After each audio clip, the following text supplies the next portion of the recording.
CPIM-നോട് ഇടഞ്ഞ മുതിർന്ന നേതാവ് ജി സുധാകരൻ നിയമസഭാ തെരഞ്ഞെടുപ്പിൽ മത്സരിച്ചേക്കും. നാളെ വാർത്താസമ്മേളനത്തിൽ നിലപാട് വിശദീകരിക്കും. മാധ്യമപ്രവർത്തകരെ ചേർത്ത് വാട്സ്ആപ്പ് ഗ്രൂപ്പ് ഉണ്ടാക്കി സുധാകരന്റെ നീക്കങ്ങൾ സസൂക്ഷ്മം നിരീക്ഷിച്ച് CPIM. അംഗത്വം പുതുക്കുന്നില്ലെന്ന ജി സുധാകരന്റെ പ്രഖ്യാപനം ഒരാഴ്ച കഴിഞ്ഞപ്പോഴാണ് അമ്പലപ്പുഴയിൽ സ്വതന്ത്രനായി മത്സരിക്കുമെന്ന അഭ്യൂഹം ശക്തമാകുന്നത്. മാധ്യമപ്രവർത്തകരെ ചേർത്ത് വാട്സ്ആപ്പ് ഗ്രൂപ്പ് രൂപീകരിച്ചതോടെ CPIM-ന്റെ ചങ്കിടിപ്പേറി.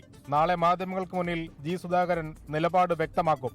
അനുനയത്തിന് വഴങ്ങാത്ത ജി സുധാകരന്റെ വാർത്താ സമ്മേളനത്തെ CPIM കരുതലോടെയാണ് കാണുന്നത്.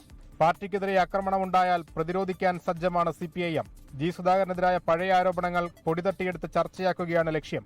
അമ്പലപ്പുഴ സീറ്റ് ഒഴിച്ചിട്ടുള്ള ചർച്ചകളാണ് UDF-ൽ നടക്കുന്നത്. 24 ആലപ്പുഴ. ലോകത്തെവിടെയായാലും ഏത് സമയത്തും 24 വാർത്തകളും ഓഗ്മെന്റഡ് റിയാലിറ്റി പാക്കേജുകളും എക്സ്പ്ലെയിനറുകളും വിശദമായി കാണാൻ ഞങ്ങളുടെ YouTube ചാനൽ നിങ്ങൾക്ക് സബ്സ്ക്രൈബ് ചെയ്യാം.